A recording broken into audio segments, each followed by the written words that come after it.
recording, just so that you are informed that every session of us will be recorded, and you will be sent that recording so that for the future references, even if you miss some of the topics or you wanted to revisit any of those, you still have the recordings in place.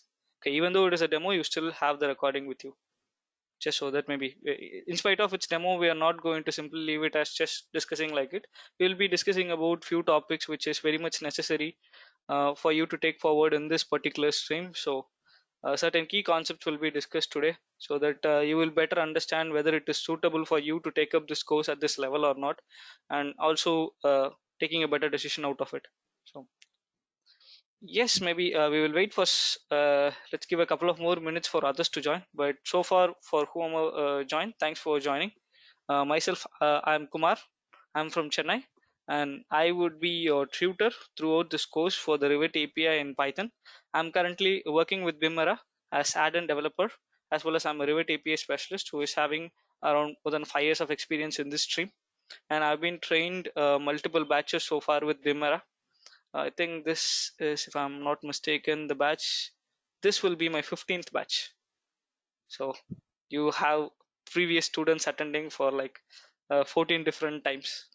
So we have done and experimented a lot of different trials, and now we are into a particular, uh, how do you say, the curriculum which suits everybody the best. I hope you also feel the same when you actually see that. I would also like to know the people who I'm actually teaching, so that I might not be boring you any means. If possible, please unmute everybody and then just speak a few about yourself, like where are you from and what is your current exposure to Dynamo. So it helps me to, yeah, communicate better if possible. Anyone would like to go first? Ram has already given me an introduction. That's great of him. So I would like to others to just take part to do the same. Maybe Ramachandran, are you there? Hello. Yes, hi. Yeah, hi. Prashant here, Prashant Palande from Mumbai. Okay, hi Prashant. Yeah. Uh, I'm basically working with ACOM as an associate. Okay, Take care of all support and customization. perfect. So I know about the Dynamo also, but I like to learn the Revit API. Okay, great. Yeah, Thanks for thank you. sharing. Anybody else would like to take the chance? No? It's just out of your own interest. I'm not going to stress any one of you. Just so that I'm getting to know you. Anybody here who has already some previous experience with Dynamo? I heard from a few people already. So, this. Can you guys hear me first of all? Yes, I'm. Yeah, hi. No, you just asked that anybody having experience in Dynamo, Yeah, so I'm please. just saying that I'm. Yeah. Okay. That's great. That's great. Uh, for people who are actually into this GoToMeeting platform for the very first time, your microphones will be muted by default, and I hope you can hear me very well and clear. If not, just let me know so that we can see what was the problem with my end or from the other end. If you wanted to speak up, you have to unmute yourself first and you have to speak up. If at all you are not in a position to unmute, you can also always reply in the chat box. I will be also having an eye on the chat box, so I can reply it over there as well. So it would be very nice if we can make this as a very interactive session instead of a one-way communication where I go through all the topics and you're sleeping from the other end. So we just done this all in our college life and we don't want to do it again. Okay, so today we will just try to see if we within this short span we can learn something new.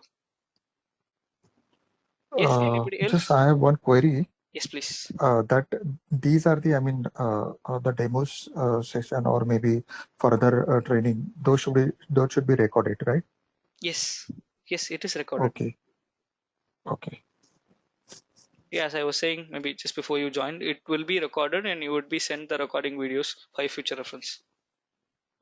Okay, so it will be as like every day I have to, I will get those recorded video, or maybe there is any particular portal where we can go and log in and we can see in On future daily also. basis, you would get the recordings, and once you have received the recordings, that's for lifetime. So you can access Mhm. that whenever you want. So you won't be restricted with a time zone like after 3 years this would be expired. There's nothing like that. So the recordings will Yeah, be. because maybe we will not get some time enough time to explore those features. Hmm. So maybe if you have the access, we can go there and see the whatever the training. Yeah, yeah, that's for sure. You will get it. Uh, yeah. So Hi, thank you. Farshid. Thank you very much. Thank you. Hi, Farshid. Yes, good to know. You're a student and you have some knowledge about Dynamo. That's good. Anybody here who is very new to Dynamo, who doesn't even know what Dynamo is? Anyone?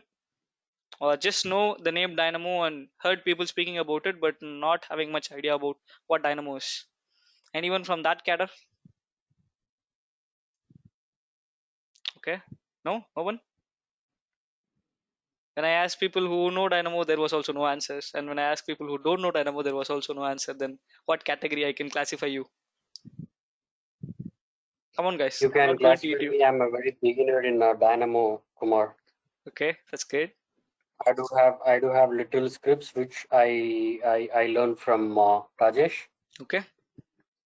So just I would say that hardly I can say that twice or thrice in a month I'll be meeting with my clients on this Dynamo. Okay. Okay. But I don't have that expertise level where I can troubleshoot and figure out the issues. Hmm. Hmm. Yeah. I'm just still playing around with whatever the Dynamo scripts which I have and learned on my classes, but I'm not that expertise on troubleshooting. I Okay. would say that I'm not that expertise into the reverse engineering. Yeah. Yeah. Understood. Yeah, that makes sense. And of course, that would be also taught in this batch. When I say batch, I mean the course is what we speak. And the reason why I'm asking about whether you guys are already aware of Dynamo is because to start with, if I directly start with certain Python or Revit API topics, you might feel a discomfort to absorb that from the very beginning. So just so that if I know, okay, some people are having some limited knowledge with Dynamo, helps me to start from the very basic. Or if you guys are already aware of the basic, and if I don't want to bore you with the basic again. So should we start with the very basic, or should we can begin with in sort of an intermediate level, assuming that you already know what is Dynamo? I just recommend that. Sorry guys who are in the meeting. Just I guess this could be useful to everybody attending the class. If you can just have a quick introduction about Dynamo, what is Dynamo, why Dynamo, and where you can use it, and then Hmm. if you can continue the session, that could be a glimpse, because we are not sure that maybe for example you can think about like people attending session today, they might have heard about Dynamo, they have not seen what is Dynamo, they might be using Revit, but they Yeah, may not knowing that Dynamo is inbuilt within Revit. yeah, yeah. So just give them an idea about a quick what is Dynamo and then more into this scripting. Okay, okay. We'll best do that. I'll Sorry, give yes, that approach to I'm everyone. talking too much, but No, no, that's fine. sorry That's fine. for this. I just At wanted least to I bring have some one point. person to talk with. I'm happy. Someone should talk. Should not be like I always talk. Only when you talk and interact with me, I will be able to know better and serve you your based upon your needs. To start with, basically, I hope you might have heard the term Dynamo. Dynamo. Okay, at least everybody should have here worked with Revit. Okay, no Revit explanation at least. Okay, Revit is an application where you can develop models either if you are belong to different disciplines, and when it comes to a certain task, if you feel those can be automated, like setting certain parameters, updating values from Excel sheets, or if I want to create certain elements, I wanted to develop a clash report, I wanted to create certain views, I want to create schedules, do quantity takeoff. If I wanted to automate these processes, there is one thing that you can make use of is called as Dynamo. Okay, it would be present inside the Manage tab towards the rightmost corner. If you see, there is something called as Dynamo. So I have opened Dynamo already, so that's why this icon is grayed out. If you haven't opened, that would be active. And maybe if I open Dynamo, this would be the screen that would be visible as the startup page. And here, if you have already created certain scripts, that would be available here. And you have some basic guide on to get started with Dynamo and some samples of Dynamo scripts which are already existing for a beginner to learn from. And then you can just start with this new Dynamo, and this would be the workspace in which we would be creating our scripts.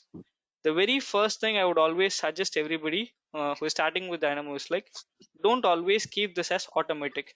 I should keep this as manual. Can someone tell me why this should be manual instead of automatic? Anyone? It will keep on completing the process. Yeah. It, So it if will I, get lag. yeah, if I create a node, when I say node, I mean like I can search for something. Let's just say I'm creating a node called as select model element. To create this node, I'm just right clicking on the screen and I have a search bar in which I can type the name of the node. And if I click the suggestion, I would have a box like structure, and terminology wise, I would represent it as a node, Node. Okay, so whenever from now on, if I say node, I mean this one is what we call it as node. Okay, once I create a node, and if I start to create other nodes on top of the other, and I just keep on creating, and if this option was set to automatic by default, Dynamo would try to run the entire script when any new changes occurring to this Dynamo workspace, which is not always suggested unless and until you are dealing with interactive geometries. Okay, for most of the other processes, it is always safe to have it manual. So what is manual then, if not automatic? Then what should manual do? No idea. Whenever we Repeat and require the Yeah, please proceed. Yes, go ahead. Please, when Raghunath, go ahead. Go. Sorry. yeah, whenever we require the output on a selected phase, Hmm. we can run the code by manual. Yeah, yeah, But exactly. When it was automatic, there was no such thing called as run button here. But when I was setting it to manual, in addition to the manual, I have a run button, which means whenever I am satisfied with this phase of this script, I can proceed to run this and visualize the output. So unless and until I click on this run, this Dynamo file will be prevented from running automatically. Okay, so I hope that part is clear. Any doubts so far, or do you feel like I'm directly starting with something new, or everybody is already okay with these topics?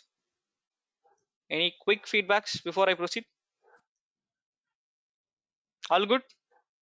Everybody, my voice is all clear and you are able to Yes, listen to yes, me go without any ahead. disturbance, right? Okay, great. Thanks. And I would highly appreciate your feedback, because that's what keeps me okay, whether I'm actually teaching you in the right way or not. Am I boring you? If I am boring you, just stop me there and tell me you're boring me. Tell me something new. I'm always ready to do that. Okay, so it's not that I should be always the one who speaks. Good. So when I speak about these Dynamo related stuffs, I can do a lot of things. I can get and set parameters. Okay, I can get and set parameters for multiple elements. I can update the values from an Excel sheet inside Revit. So if I can do all these things with Dynamo, then why do I even have to learn Python or even Revit API? Anybody has any answers or suggestions to this? Why Python is needed? yeah, That actually, Yeah, please proceed. It is something about the advanced scripting. Okay. Okay. Why do we need this advanced scripting? Why can't you stick with the basic? What's the advantage you get by going to advanced scripting is what I'm asking. The advanced scripting will work based on our requirement, because whatever the nodes are available or packages are available on the Dynamo, Hmm. those are the standard, or maybe the person who is creating these packages is Hmm. based on his knowledge. Okay. Whatever he required, that maybe it's helpful for other people, Okay. but might be is not helpful for me. So based on my requirement, I need to learn Python so that I can create my own scripting and I can generate what I want from Exactly. the 100%. automation. Yeah. Yeah. So basically, when you are not having to do this advanced scripting, if I go into this library and I would be sticking with what is available for me by default from this Dynamo atmosphere, and I would call this as OOTB nodes. Okay, if I for example wanted to do a clash detection with a Revit link, I have two links with me. I have a mechanical model and I have an architectural model, and I wanted to perform clash detections between mechanical ducts and architectural walls. Is there any default Dynamo node which can help me perform this task? Anybody? Do you think of anything? Clash detections is one of the topics which Dynamo doesn't offer by default. Okay, when I say offer, it means there are no such thing called as node. Okay, maybe for people who are very having some very basic knowledge, if I wanted to get parameter, I have a node called as get parameter value by name. So I can connect an element, I can connect a parameter name, and I will be able to get the output of the parameter value. So this is what I would call a node is offering some functionality. There is no such node by default that is available to perform class deductions between linked models. Okay, so this is just one example. There are a lot of examples. Okay, now after doing this class deductions, I wanted to automatically place cutouts, or I wanted to provide different colors to the different class elements, or for each and every class I wanted to create a specific 3D view and only isolate those elements inside that 3D view, so it is easy for me to navigate inside Revit. This could be some of my needs, for example. Okay, even though I found a package node which can actually deliver me the clash report, I have to again search for other package nodes to satisfy my the rest of the needs, because for every project, every user and every organization, they will be having their own custom needs, and those custom needs can't be completely fulfilled by simply using dynamo nodes. And when you're only using Dynamo nodes, your Dynamo workspace will get complicated and your Dynamo scripts will become slower. The efficiency of the script drops once you start exceeding like 50 nodes, 60 nodes. For a larger process, if you keep on adding default nodes, your Dynamo script size will be increased, which obviously means the runtime of the script will be also increased. Has anybody observed it before? Any experience? Increase in the time? No? Yes. Sometimes, yes. Okay, and of course, specifically when you're playing with geometries, your dynamo will take a lot more time to execute than before. Okay, so in order to avoid these issues and in order to rectify these things, what you can opt is you can create your own customized node. Yes, there is a message. There's noise. Please mute if you are. Yes, that's a good idea. Maybe if you are not about to ask any questions, you can always stay on mute and you can just unmute whenever you have any questions. Is that fine? Yeah, thank you. Great. Yes, coming back to where I left. For specific needs or for customized needs, instead of relying completely on Dynamo nodes or going and searching for package nodes, it would be nice of me if I write my own package nodes. Has anybody here opened a package node and see what is being written inside that? Any package nodes?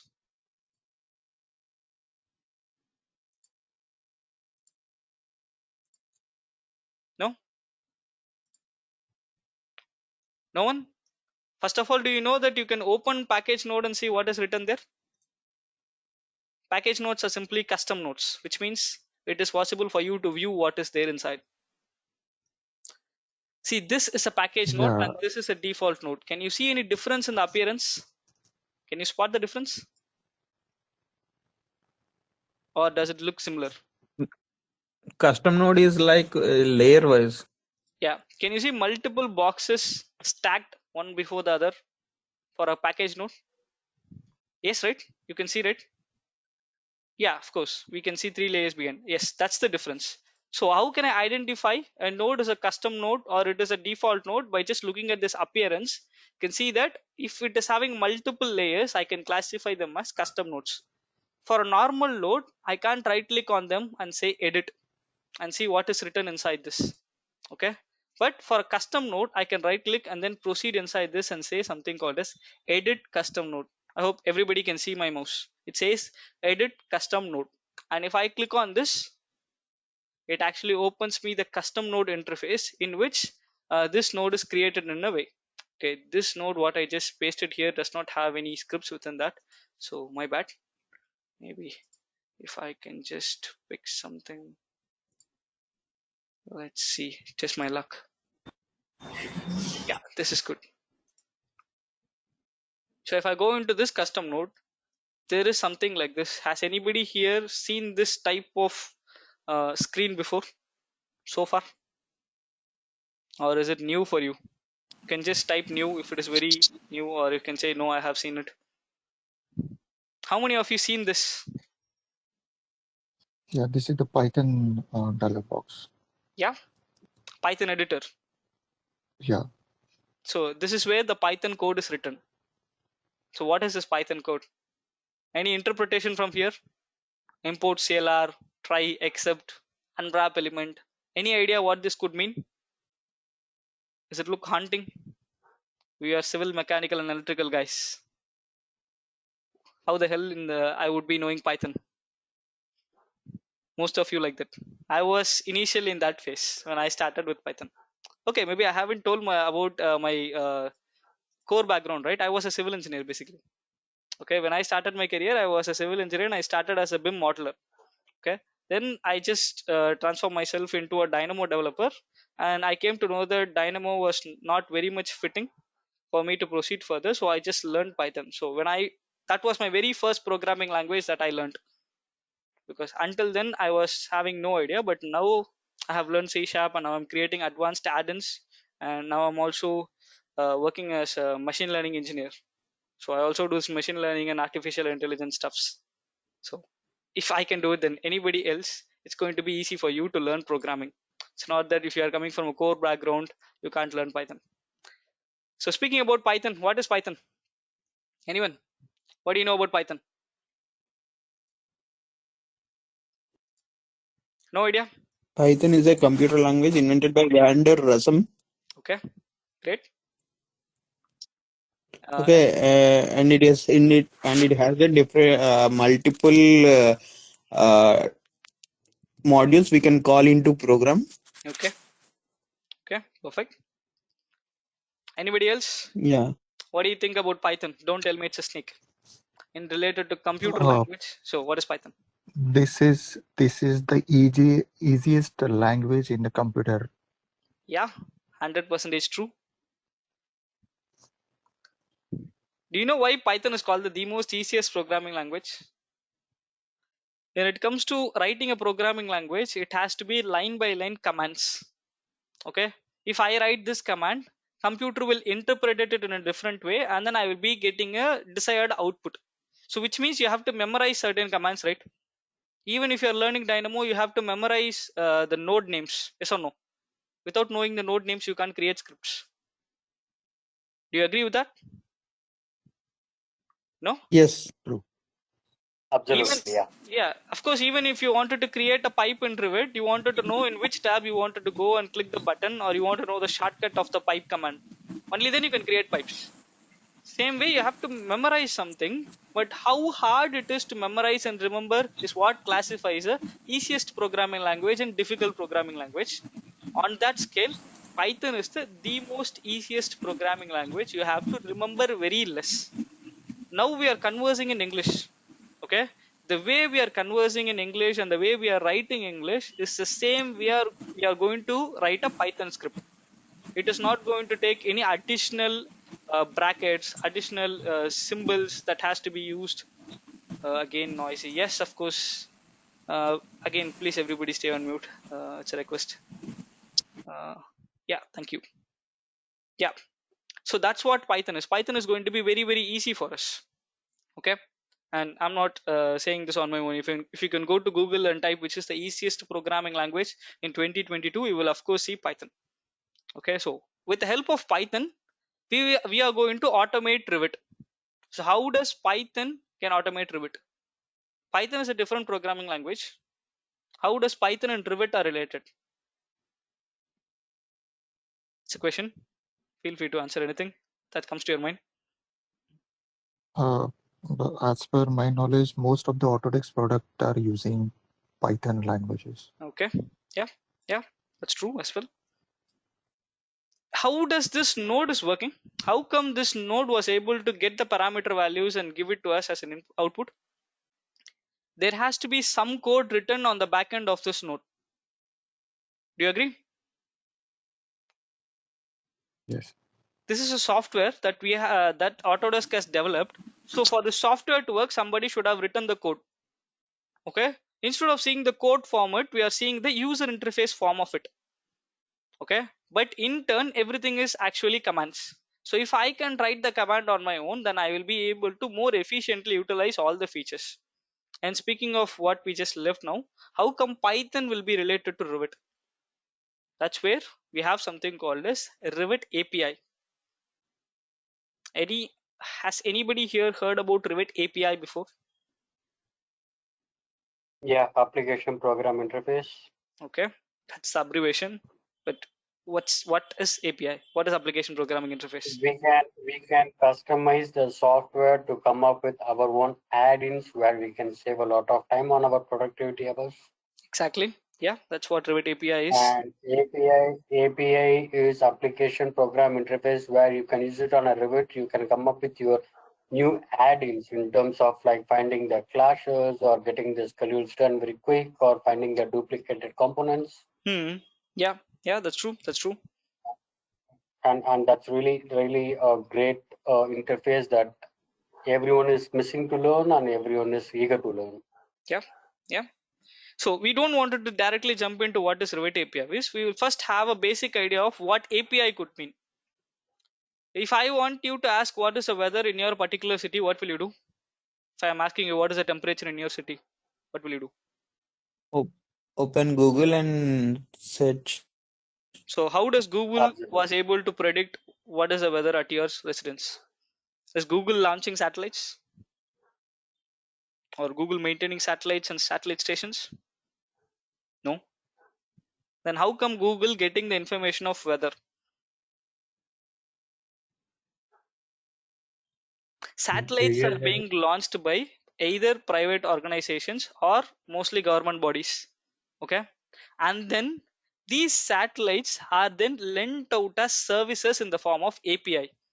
If you go and search how Google was able to fetch the weather information, the satellite stations would be granting them something called as weather API, which means the operation is carried out by some other person and they are offering their service for the other person to utilize it. For that, Google has to pay to the satellite agency to get the weather information.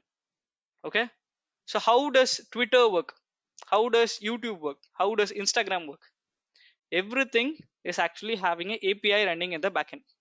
Okay, this API is what responsible for any proper application to function. Likewise, when it comes to Autodesk products, every Autodesk products is having a Revit, API. When it is Revit, it is Revit API. For Autodesk, we have AutoCAD, we have AutoCAD API. Navisworks has Navisworks API. InfraWorks or Fusion has Fusion API. BIM 360 has BIM 360 API. So And every and Kumar, yeah. sorry to interrupt that. Many people were thinking that API meaning it's Autodesk programming interface. That's wrong actually. Yes, I have heard the same explanation from few of the people before. Yeah, of course, it's not Autodesk related thing. API is a common terminology in the programming world. I am again repeating it is application programming interface. Okay, I always used to give a very small example. Maybe I can just find if I already have it. These things we generally used to provide in classes, but yeah, even if it is demo, we will try to do this way. Okay, so let me just give an example, short example. So I hope this should be this you should find easy to understand what API is. Of course, you know what is API is application programming interface. Okay, just take it in terms of layman words. If I was about to go to a restaurant, assume that I'm just taking my girlfriend with me for a restaurant, and we just directly go into a restaurant. Are we going to jump into the kitchen and going to prepare our meal for us? No. The very first thing when you go inside a restaurant after sitting, what will you do? This is not a Revit question, so everybody should know the answer. If you go to a restaurant, what will you do? Open Asking menu. asking Open for the menu. menu card, Yeah, open menu card. Then you have to pass the order to. or we can ask that what is their favorite dishes on a day. Yeah, yes, yes. Basically, inquiring. You're just Exactly. Even finalizing we your do. decision. You're in the process of decision making. So now you've decided. Now you decided that you are going to order a pizza. Any pizza it could be. Okay. Now what will we do? You'll directly again go to the kitchen and knock their door and tell me that deliver me a pizza. No. No. There should be a waiter or there should be a person to assist the Yeah. customer. We'll ask him that what type of pizza it is and what are the ingredients that we Yeah. like to have. Basically, someone responsible, whether he Customization. or she, to responsible for taking your orders, getting to know your requirements. Okay, you first of all go into a restaurant, then you're finalizing by seeing the menu or hearing from them what's special for the day, and then you decide, okay, I'm going to go with this, my choice. And after deciding your choice, you would be calling the waiter or waitress, whoever it is. Okay, then you would be passing your order to this waiter. Now what is this waiter going to do? Is he going to cook for you? No. He go to kitchen, tell chef. Hmm. Of course, he's just going to pass your order to the kitchen, and there the chef would be responsible for taking all the ingredients and doing the recipe as per your order. And finally, your order is being made ready by the chef. And after preparing the order, the chef is not the person who is come back and going to deliver it to you. It's again going to be the waiter. Okay, the waiter will take the order from the kitchen and then will get back to you with your order. Okay, here this waiter we can call him as restaurant API. Okay, you are the person who is coming up with a requirement, and the chef is the person who is going to fulfill the requirement. But what is the purpose of this waiter here? His only job is to pass your order from here to the backend where the process is actually happening, and the process result will be produced or will be given in terms of waiter and will be sent back to you as response. Okay, if you take this restaurant, this waiter will be called as a restaurant API. Can you apply the same concept with Revit? Okay, now you decided that you wanted to automate a certain process. I'm asking this Revit, hey Revit, create me a cable tray in this particular location. You are writing a Python code, but Revit will not be responding you to directly. So what you need to do is like you need to make use of this Revit API. So you will be sending commands in terms of Revit API, and Revit will take that command and execute it, and it will again send a response. That response will now be delivered to you by Revit API. Is this clear? Any questions with this?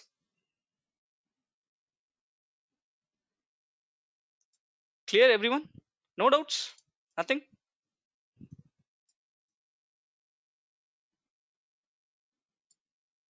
Okay, shall I proceed then?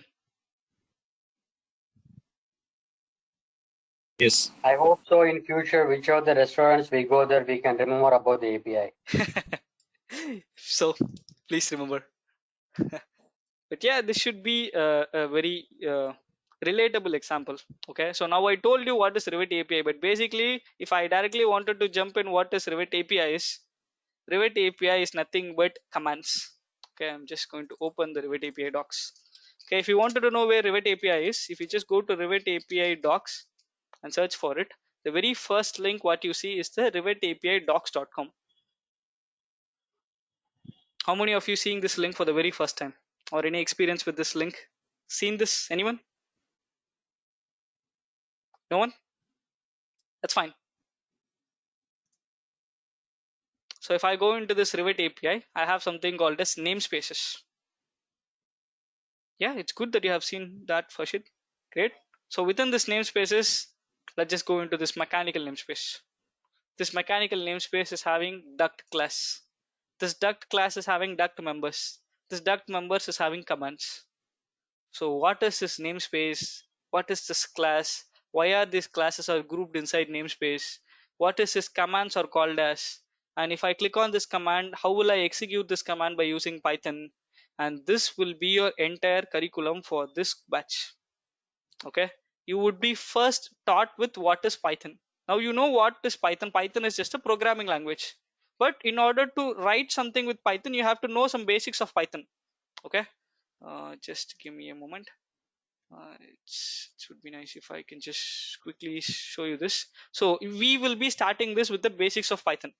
Okay, when I say basics of Python, you will be taught with what is data types, what is condition statement, what is looping statements, how to create your own functions, how to play with list, how to create your own class, within that how to create methods and properties. Okay, this we will be covering in basics of Python and some intermediate topics with Python, because how to create classes, methods, if you are very new to this kind of hiring these terminologies, just ignore this for now, but assume that these are all the part of your curriculum to learn Python. Okay, after learning Python, this is oops concept is what we call it as this class, methods and properties. And after learning that, we will be learning Revit API commands. Okay, which command to use for what purpose? How will I know to create a wall? This is the command. without going and searching the website and going through each and every class and knowing which command should I use, how will I be easily knowing for which purpose what command I should be using? So that's what we'll be reading with what is Revit API, and we'll be taking a lot of Revit API examples with Python. Okay, when I say Revit API is also a programming language. Do you think? What do you feel about Revit API? Is it a programming language? There should be some answers, yes or no. Just give it a No. try. No. Yes, Madhu. You're about to say something. No. No. So it's not a programming language, or it is a programming language. Few people say it's yes, some say no in the chat. Okay, Revit API is not a programming language. Okay, Revit API is just a set of commands. Okay, have you heard about a programming language called as C sharp?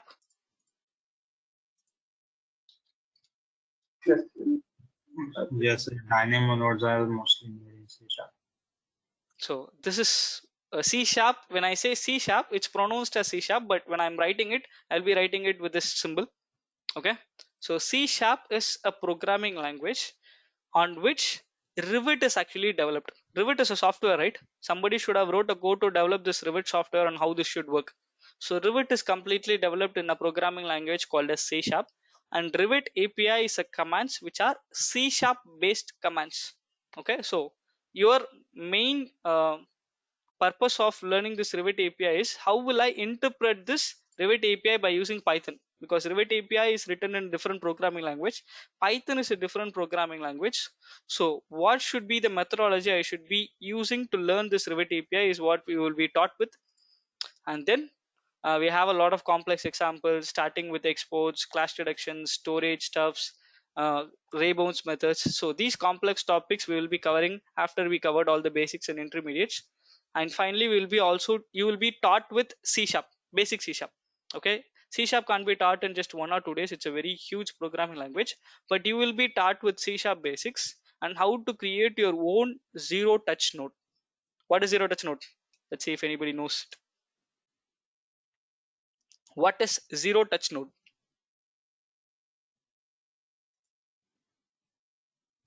No The one heard nodes about it? created in Yeah, please. What is it? The nodes created. nodes which are created in C sharp means they are not the custom nodes. They cannot be modified So it in is still a dynamo. package node, but you can't be, it can't be modified. Yes. Okay. An example, there is something called as bimorph nodes, which is a package node. So let's just say I'm just going to uh, create a node from this bimorph package node. This is a package node, but does it look like a package node? It should have layers, right? Is it having layers? Yes or no? You're seeing this, right? No, it is not the custom node, so that's why it's not having this.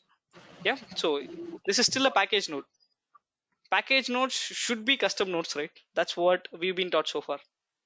If I wanted to create a package node, I need to create my own custom nodes.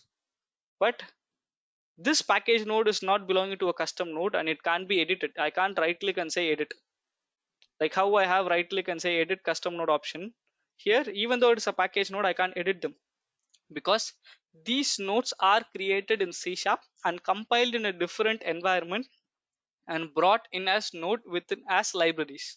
So this way of creating zero touch node, you are actually even more uh, mobilizing the process. The process will be more efficient and you are actually reducing the risk of your code being copied. Now since if I created my package node as a custom zero touch node, nobody else would be able to interpret what is referenced inside this zero touch node, right? So you will be also taught with how to create your own zero touch nodes. So this will be your roadmap if you're opting for this Python and Revit API course.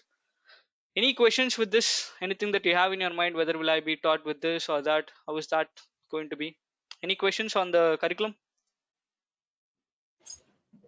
The Revit API, we will use Python for Revit API or C sharp for the Revit API. Inside Dynamo we will be using Python for Revit API.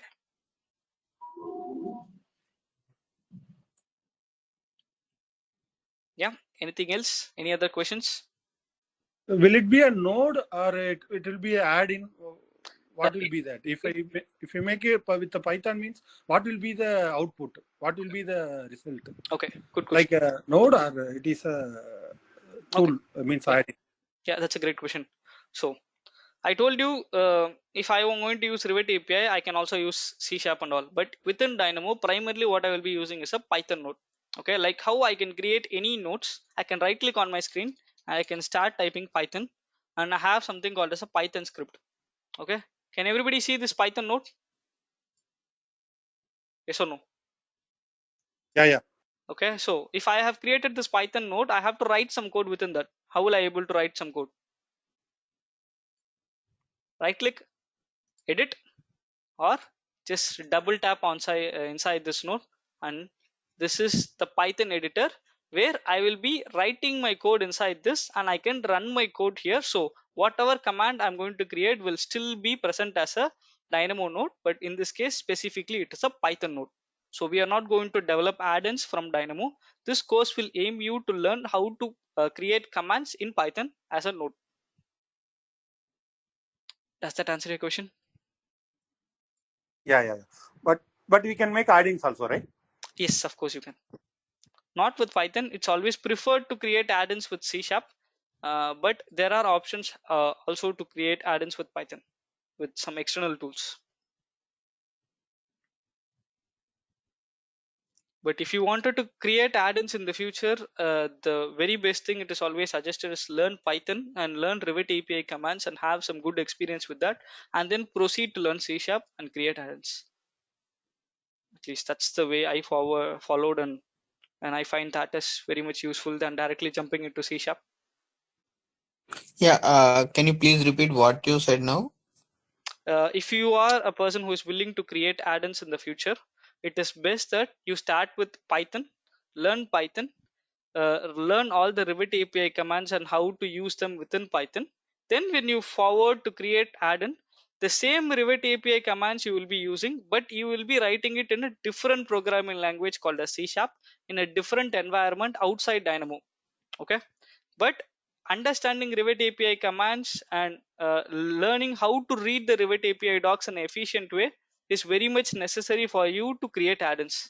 If you directly start with C Sharp, it will be a hard task for you to first understand C Sharp, so you won't focus more on the Revit API part.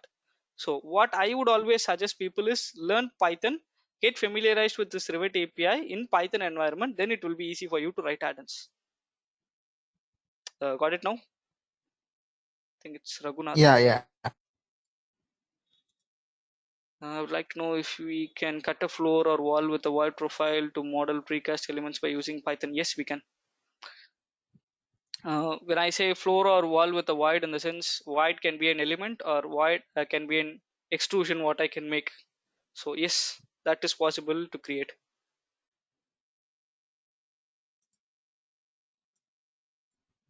Any other questions?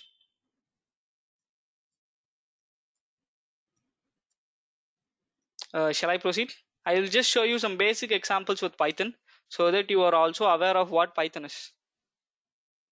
So then you can decide, okay, Python is to my level where I can start with or not. It will help you to better take a decision. Shall we proceed with some Python examples, or still do you have some doubts before I proceed?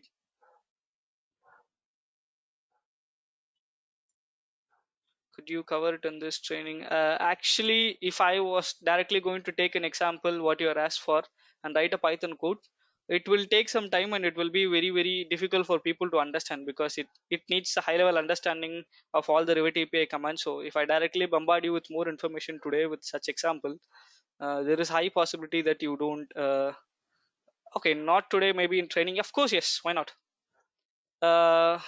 This training is actually has Rajesh already shared you the course, the training list, like what classes will be taught on what day? Is the schedule being shared to you? No? Okay, just a moment, give me a sec. What I am sharing you might be a older version, but Rajesh will be sharing the latest version if you has prepared anything. Just give me a moment, I'm just opening the PDF.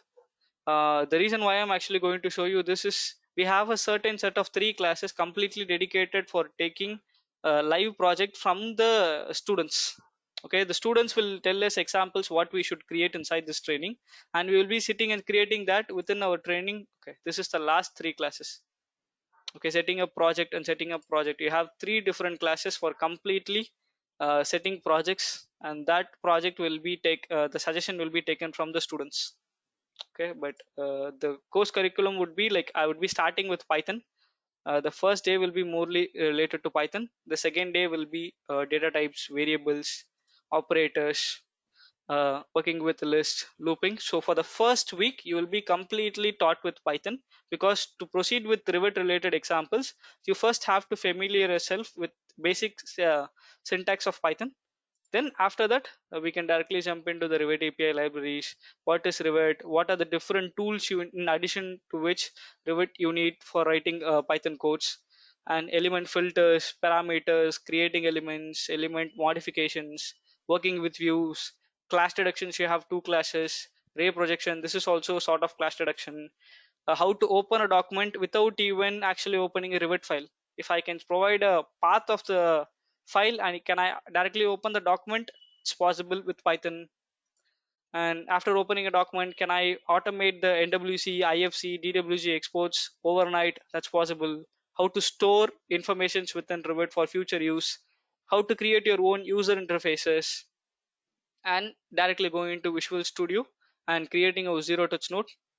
And then we will be having different classes for the last 3 classes for entirely testing our skills on projects in the sense the examples. Maybe the example could be also what you just suggested. What is his name? Firshit. Hope I'm spelling it right.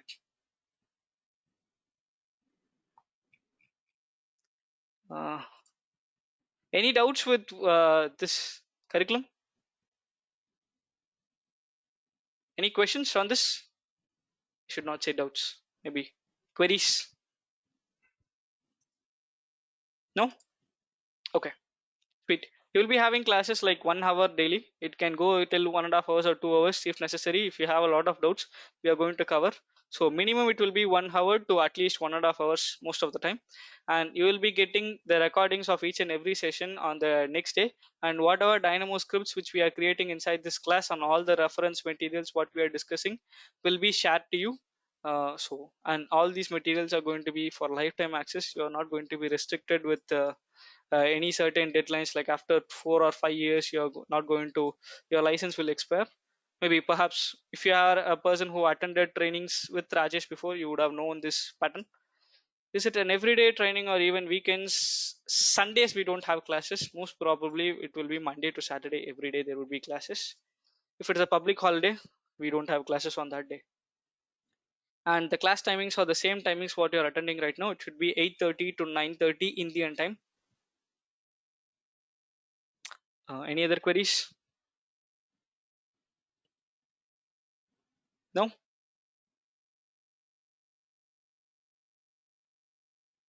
Shall I proceed, guys? Are you still with me? Say something, guys. You are still with me, so you are still hearing me, so you still want me to teach something, or at least want you to show something. Or should we just end the session today? Which one it is? Most probably you will be telling end it. Can you start basing in this lecture? Yes, I'm going to teach you some basics, Rohit.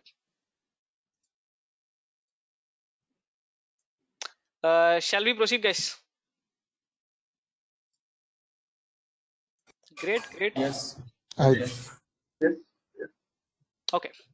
Uh, if you haven't created Python script so far inside Dynamo, I would suggest you to go today and try it out. If you right click on your screen, you can just type on Python and then you can create a Python script. Does the node appearance look similar to any other node what you have already come across? List dot create. Exactly. So what is the purpose of this list or create? Yeah, when we want to combine multiple outputs, we can use list. So this is a list creating node. I have 3 different items created in a code block, and if I wanted to pass these three elements and combine this as a list, I can just increase the number of inputs and I can connect each and everything to an input port, and I can run this code to combine this as a list. So I can toggle with the number of input ports, and at the end I will be having one output. So it's very simple. Likewise, a Python script can have multiple number of inputs and can have always have one output. That one output can be also a list of outputs. Here also you are still seeing that one output, but this output is in the form of list, right? Same way, this is also one output, but this output can be in the form of list. But inputs can be increased and decreased based upon your user convenience. If I'm about to select something and create certain items, I can pass those items as my inputs. And you can see this is saying in of 0. This square bracket represents what?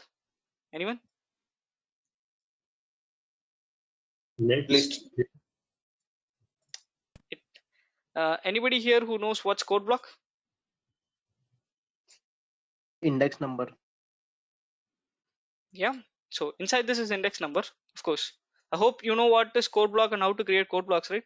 Is there anyone here who has no idea what is code block? No? Everybody knows what is code block, right? Feel free to say that you might not be aware of that. I can tell you what is it. Okay. So you can just I'm not aware about the code block, but basically, I saw there is a code block is mostly used. I mean, uh, where you can combine the most of the information in the Dynamo also. yeah, that's possible. Okay. Instead of creating nodes, you can actually write that nodes in terms of commands and code block. It is easy to create a code block. You just have to press your screen, double time left click. Okay, so if you just click your screen, left click twice, it will create a code block. Okay, that's a shortcut for creating code blocks. And inside this, I can just create my data types like strings. If you don't know what a string, just consider this as alphabets. Okay, so but the end of, by the end of every line, I have to put a semicolon. Okay, it is not a good idea to learn code blocks. Instead of learning code blocks, you can actually directly run Python script. Python is even more easier than learning how to create code blocks. But basically, code blocks, you can write code within that. Okay, and if you already know code block, you would have also known that this square bracket is something that is representing a list. Okay, and the value that is inside the square block, somebody rightly pointed out, it is indexing.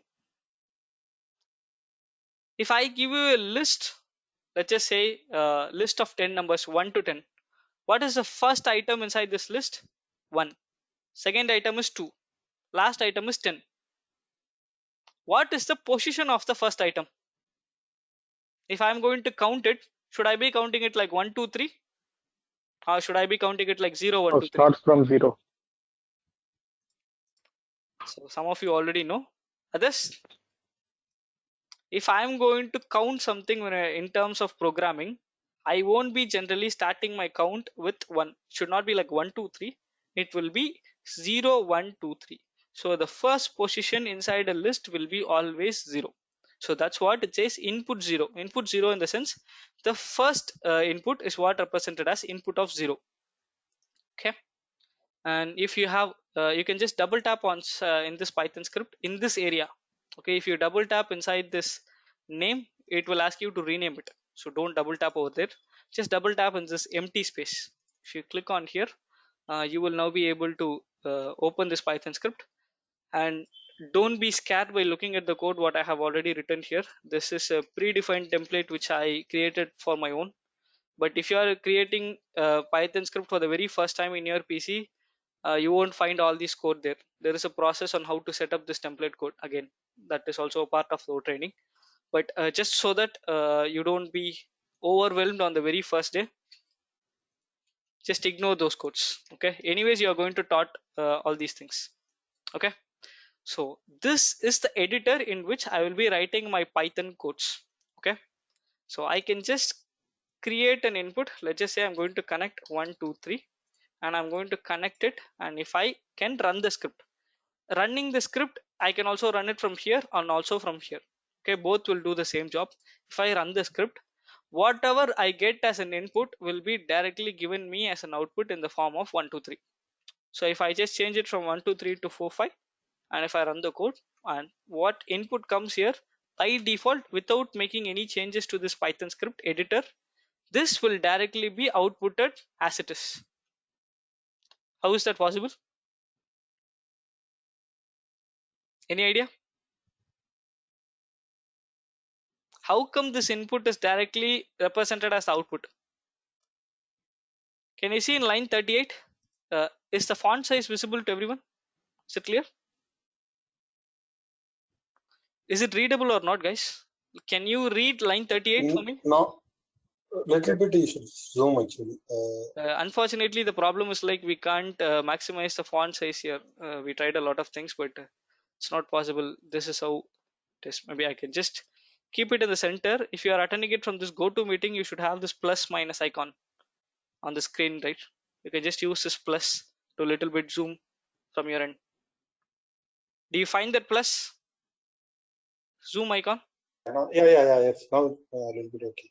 Yeah, just use that zoom. I'll make sure that I'll be always using it in the center screen. Then you can maximize the screen to the extent wherever you want it. Okay, so now I hope it is readable, right? It's not always suggested to attend classes from phone because we are doing the screen sharing. It's hard to read the codes. So best is always have a PC or laptop with you. So what line 38 says, just avoid this. Okay.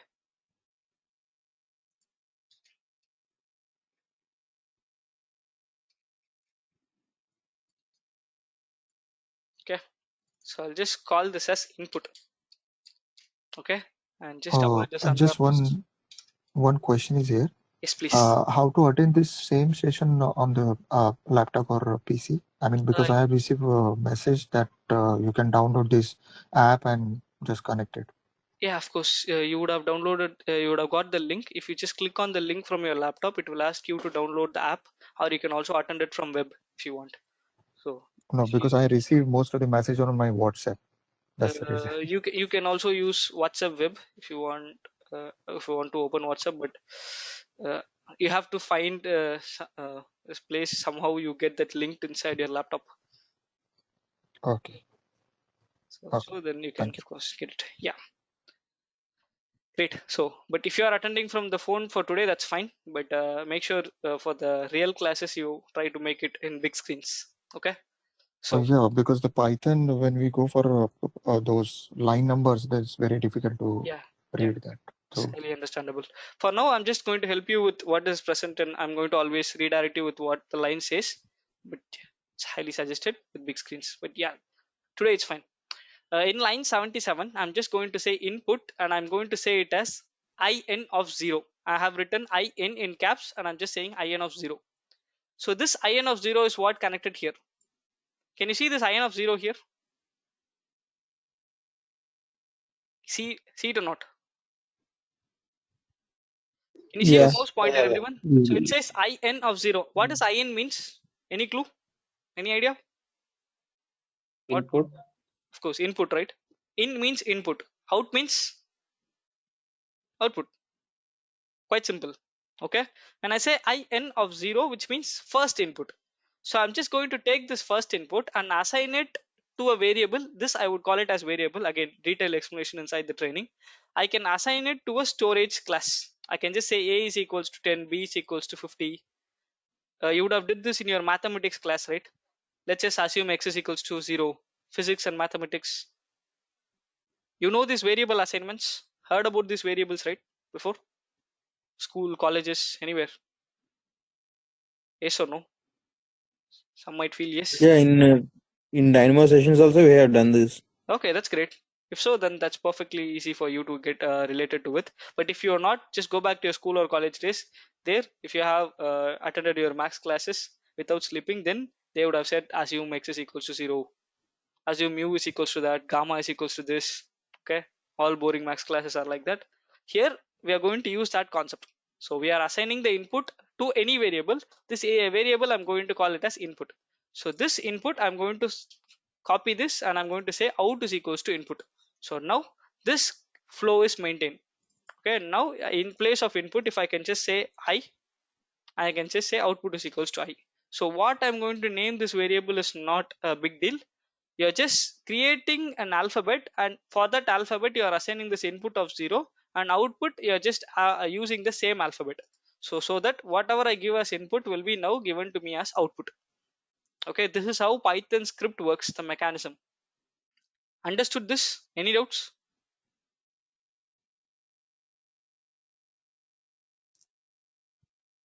If there is no doubts, just say no. It's clear. Say something like that. Just understand. Okay, great.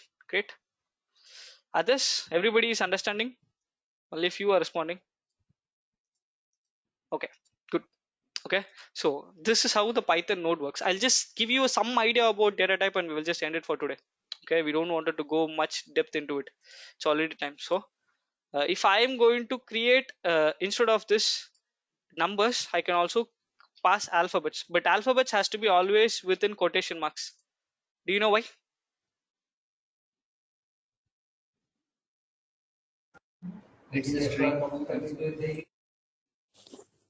Sorry, I couldn't hear you properly. Could you please repeat? We are using the string data type. So string is one sort of data type. So most of you here is knowing the terminology string. So can someone explain me what a string means combination of alphabets. and numbers? Alphanumeric values is what we call it as strings. Don't you agree? Or do you wanted me to say it should be Yeah. always alphabets? Can I not say ABC 1 2 3 No. within quotation marks? It's working within quotation Yes, we marks. can. If I can write alphabets as well as numbers, it will work. A very easiest relatable example is mark parameter. Okay, if I can click on any element within this mark parameter, I can give whatever values I want, right? I can just pass 1 2 3, Revit accepts. Or if I can pass a1, that is also accepted. I can just say a space 1, that is also accepted. So the data type of this mark is a string. In Revit terminology, we call it as a text-based parameter. So every text-based parameters in programming world, we call them as string-based parameters. So strings are nothing but alphanumeric values. So whenever I am going to represent an alphanumeric value, there is a rule that I am going to always write it within quotation marks. What if I miss this quotation mark and if I say ABC? Now this is not considered as a string anymore. It is considered as a variable on its own, because now you can see it is creating an input port in the name and expecting certain things to be connected here. So whenever you are putting any alphabets or alphanumeric values as text, if you want them to be considered as a text-based parameter, it should be always enclosed within quotation marks. So this is one parameter, sorry, one data type. So alphanumeric Yeah. values are string. Uh, Yes, if you use a string code block and a string, this means you should not use the double quotation marks, right? you should not. If I put it inside the string node, uh, No. you can directly write ABC here, because this node is designed in a way that it understands it is a string. But when I write the same in code block or within Python, it has to be always within quotation marks. Okay, correct? Not sure who asked it, but anyways, I hope that answered your question. Any doubts so far, guys? Sir, in Uh, this single uh, code is also work if in Python. What do you feel? Do you think it might work? Just give you a guess. Yes, because in Python single code is also work for So it's string. instead of double quotes, we can perhaps try to use single quotes, right? Both has to be uniform. That's the only rule. If I start with a double quotes, it has to end with a double quotes. But if I start with a single quotes, it is accepted to also use a single quotes. It should be enclosed within quotes. That's the rule. Single or double, Python doesn't care. Okay, got it?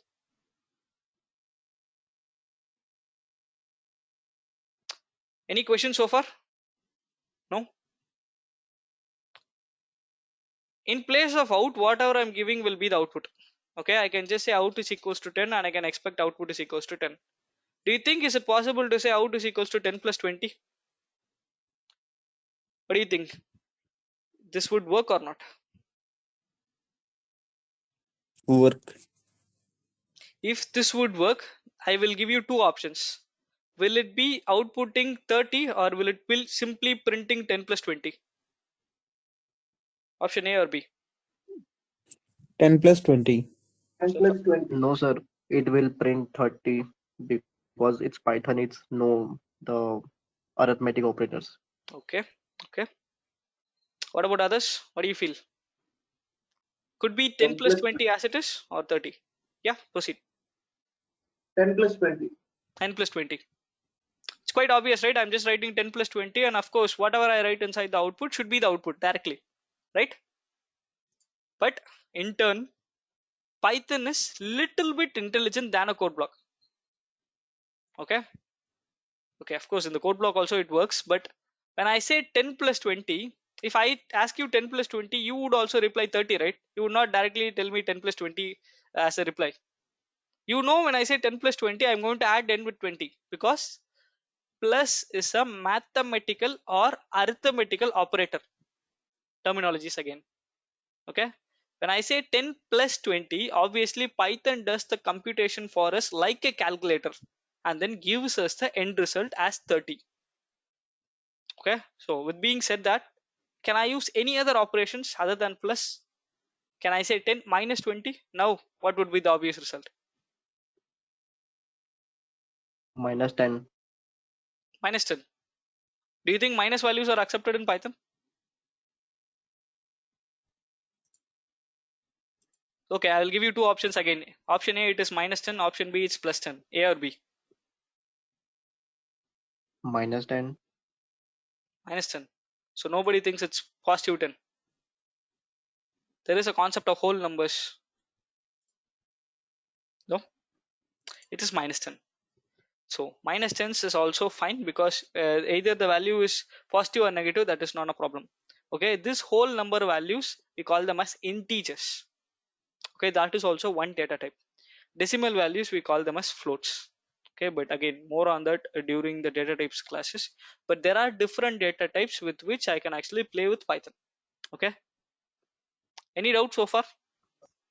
Yeah, only one doubt. In the Yes. code block, actually in the node, you return ABC string as the input. But you return inside the Python script, you provide 10 minus 20. So the result will come here, but not this ABC string not come as a result. Yeah, that's a very good question actually. What I was trying to explain is like inside this out keyword, can you see this out keyword in line 84? So this is a keyword. This is not yet another variable. This is a keyword. Okay. Can you see this out is also represented inside this Python representation? So which means that there is a rule inside this Python script. If I was about to say out and if I equal to it and say some value, whatever value that is assigned to this out keyword will be my output, irrespective of what I get as input or irrespective of what I do in between or before this out. Doesn't matter. Output will be always what is given inside this output. Got it? Okay. I can get as many inputs I want, but I can choose to not use them anywhere. Just because I get inputs doesn't mean that I should use them. Okay. Okay. Let's try to use. Okay. Before I proceed to this, any other doubts?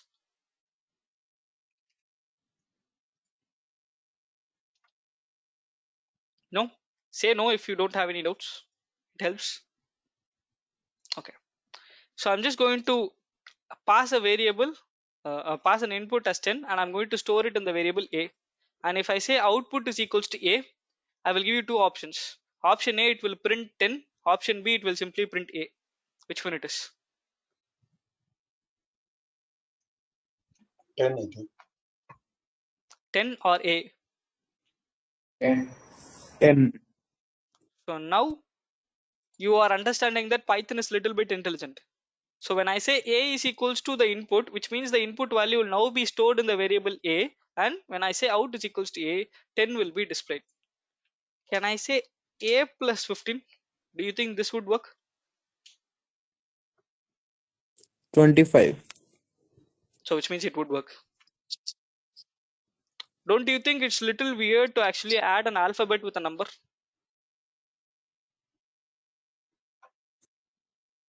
Others, what do you feel? Because In it this is a situation, variable. Yeah. Yeah, proceed. What were you about to say? Okay, Because A is not a, it is a variable. We assigned the number into A, right? So so it which is, means A is not just A. When I say A is acting as a container. Yes, somebody rightly pointed out. A is acting as a value which is stored within them. A is not simply A. So whenever I say A from now on, it's going to be the value of 10. So it's possible to say 10 plus 15, which means assigning the value of 10 to a variable and using that variable for arithmetic operations should also work. Okay. Of course, you guys are right, and hopefully you are actually getting along with Python. Okay. Why should I always use one input? Can I not use two more inputs? I'm just going to add two more inputs. Okay. So let me create 20, 30. Okay. And I'm going to pass 20 as the second input, 30 as the third input. In order to get this inputs inside this Python, what should I do?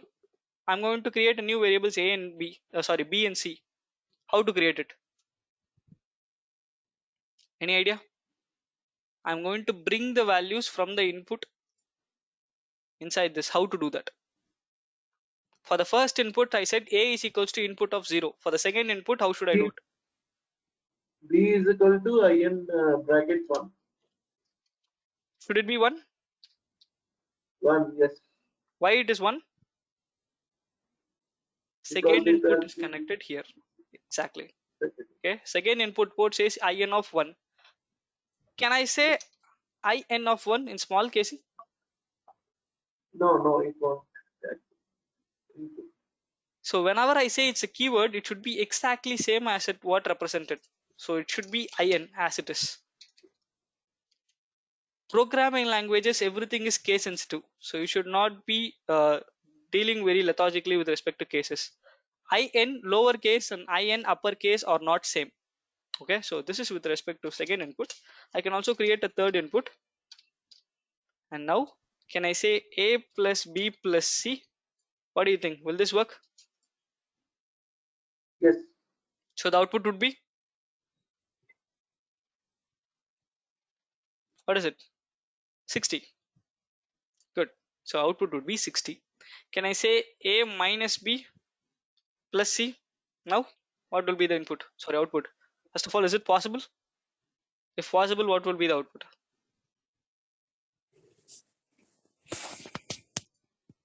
20. 20. Yeah. So all arithmetic operations is possible, but the core Yeah, concept here actually, is, I'm having yeah. one more doubt. Yes, please. Yeah, actually, what will happens if you do like A is equal to in of 0 plus in 1 instead of BC, Hmm. in 0 plus in of 1, in of 2, Hmm. What do you out think would A. happen? Is it? Do you think this would work? Just I'm asking for a suggestion. Anyways, we will test it. That's a good doubt. I hope I understand your doubt correctly. This is what you mean, right? Yes, yes. Okay. So in this case, I'm just going to remove these I stuffs. think I think it won't work. Why? Because the values stored in A, B, C are different. Okay.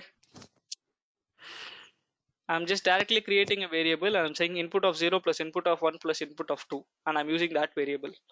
What about others? What do you feel? Will this work or not? It will it work. will work, I think. Okay, let's just test it. Run the code. It works.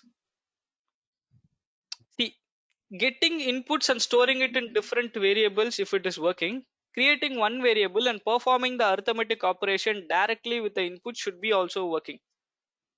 Logically, right? Sir, is this list you are inserting a values in a list? Actually not. A is just a variable which is not a list. It is just a direct value. Input 1 is No, one sir. value. The in This is okay. This you are calling it as list. yes, sir. Each and every input is individual values. Combinedly, all inputs you can say it as a list of inputs. Yes, sir. Yeah, and of course you can always call me Kumar. Generally, I don't prefer you are addressing me as sir. Sir will always mean like very distant relations. Okay, I'm not in an age of to be called as, so don't worry. Always address me as Kumar if possible. Yeah, any other doubts?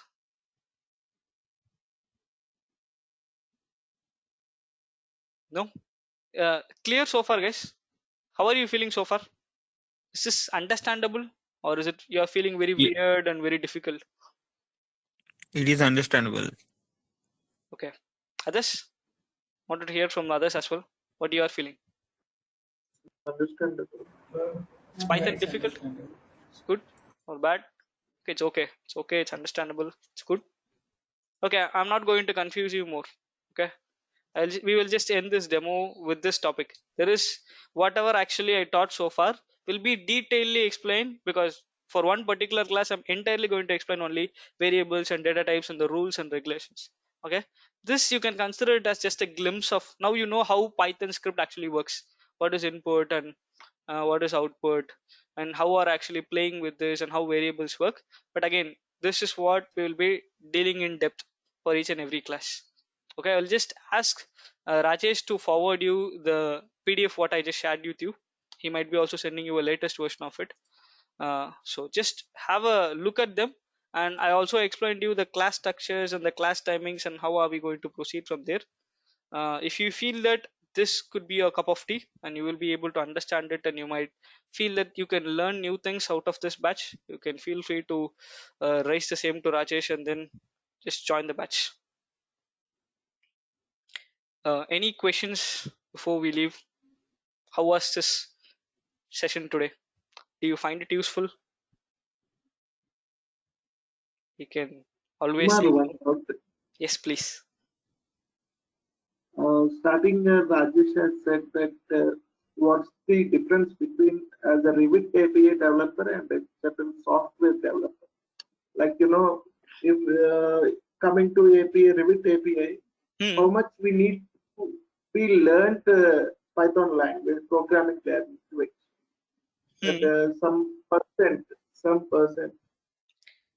If you learn Python and started using Revit API, you are already a 10 to 15% a professional programmer.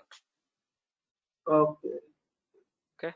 A professional programming has a lot to add, but starting with the basics, you are already into that. Thank you. Yeah. Any other questions? And yeah, of course, I was asking for feedbacks. How was today?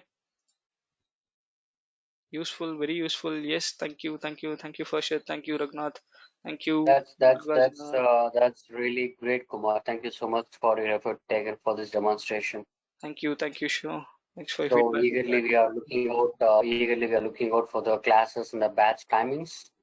Yeah, and I'm not sure out of all the participants today, how many of them are out of India.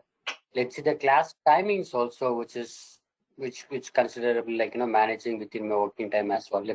Let's look into that. sure, sure. You can also forward the feedback to him, and based upon the class composure and people attending from different regions, we can customize it if possible. But if the That's majority is great. attending from That's India, but unfortunately, we might be ending up to stick with the same time. But we will take no this problem. discussion. I think this time, the time which you're chosen, like kind of 8:30 India time, right? You're chosen like Yes. 8:30 India time. I think Yes. 8:30 India time should be okay for me. Okay, that's great. That's good to know. Yeah. Great, great. Thanks, Ramesh. Thanks, Libo. Thanks, Shaja. Thanks, Kalidas. Thanks, Rohit. Of course, I'll be sharing the presentations and PDF to Rajesh, and you can get it from him. I'm not sure what medium he will be sharing it with, but yeah, you will be shared those things. Thank you. Thank you. MYPC. What is that? My PC. Is it my PC or MYPC? It's your sweet name. Do you think we can start 1 hour early? Again, that's a discussion you should take with Rajesh for sure. Yeah, thanks, Ram. Thanks. Take care, you too. Any other doubts or queries or questions or feedbacks? Anything you want me to improve? No? Nothing? All good? Or very bad? All good. All good. Okay. Just one small thing is like, don't hesitate to give any feedbacks, whether it is a good feedback or a light feedback or a dark feedback. I'm always open to that. Just assume that I'm not be a very strict trainer where I'll be only focusing on the class. We used to always have a lot of chit chats, personal chats, and also feel free to let me know. So it also helps me to improve and customize it best to your needs. Some people are already aware of certain topics, whereas some are not. That is totally fine. That's how we have a batch of students. We are not taking it individual basis. So it will be always a composure of different exposures. Okay, so only when you make me aware that this is your level of understanding so far, it helps me to teach you better. Okay, that's why I ask for feedbacks and how do you feel about these things. Okay, so classes will not be static always. It has to be dynamic. My way of teaching should be also dynamic. Okay, so we can just customize it while we go, but anyways, don't hesitate to give any feedbacks at any point of time during the training. Okay, thank you all for attending today, and hopefully you have a good day tomorrow. And looking forward to meet you in the actual live classes. And thank you. Good night, guys. Thank you. Good night. Good night. Thank you. Good night. Good night, guys. Right. Bye, everyone. Take care, guys. Good night. Take care. Bye bye.